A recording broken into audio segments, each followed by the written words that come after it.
রাত্রি ৯টা, ভ্যানে বাটি ধরে সাজানো হচ্ছে মাংস। বাংলা মোটর মোড়ে একটু সামনে স্কাটন রোডের এই দৃশ্য এলাকাবাসীর কাছে এখন নিত্যদিনের। বিয়েবাড়ি, ক্লাব বা কমিউনিটি সেন্টারের ব্যবহৃত হওয়া খাবারের বেঁচে যাওয়া অংশগুলোই এখানে বিক্রি হয় অর্ধেক দামে। অনেকেই যাকে ডাকেন ফুটপাতের বুফে।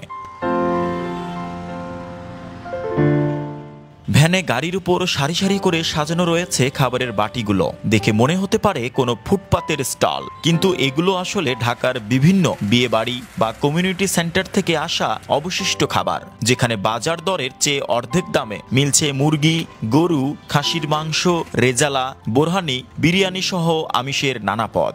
বহুত বছর থেকে এখানে মনে করেন যে মাল বিক্রি হয়, স্যালারের স্বাদ কমবে স্যালার।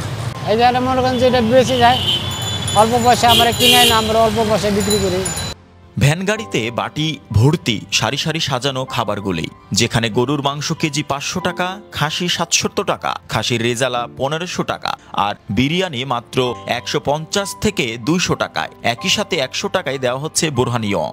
বহুত লোকে নেই, সিএনজি ওয়ালা, রিক্সাওয়ালা, প্রাইভেটওয়ালা। আমরা ওই যে খাসির মাংস 500, গরুর মাংস 500, মুরগি 350, 400। কত টাকার মাল পাই এর কোনো হিসাব নাই।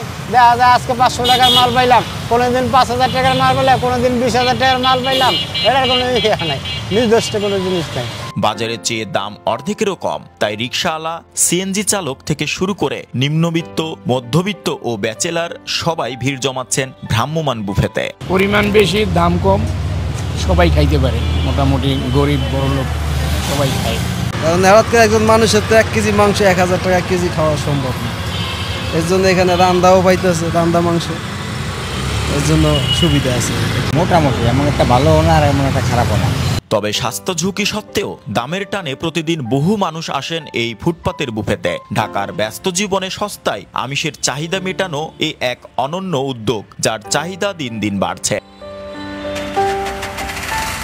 বেঁচে যাওয়া খাবার বিক্রি করেই সংসার চালাচ্ছেন জালাল। আর প্রত্যেক দিন নানা সময়ে নানা কমিউনিটি সেন্টার থেকে তিনি কিন্তু খাবার কিনে নিয়ে আসেন এবং স্বল্প মূল্যে কিন্তু তিনি বাটি আকারে এই খাবারগুলো বিক্রি করে থাকেন। এবং এই খাবারে কিন্তু নানা মহলের মানুষ কিন্তু আসলে কিনে নিয়ে যায় এবং সেখানে রিক্সাওয়ালা, ভ্যানওয়ালা, সবজিওয়ালা, ব্যাচেলর সহ মধ্যবিত্ত যারা পরিবার রয়েছে, যারা আসলে সবসময় ভালো খাবার খেতে পারে না বা খুবই বড় পরিসরে যে খাবারগুলো আসলে হয় বিভিন্ন রেস্টুরেন্টগুলোতে বা কমিউনিটি সেন্টারগুলোতে, যে খাবারগুলোর স্বাদ তারা আসলে নিতে চান, তারাই কিন্তু আসলে এই বাজারে আসেন। এখানে ফুটপাতে ধারে যে বাংলা মোটর মোড়টি রয়েছে তার ঠিক একটু সামনেই এই ফুটপাতে কিন্তু ভ্যানের মধ্যে বিক্রি করছেন এই খাবারগুলো।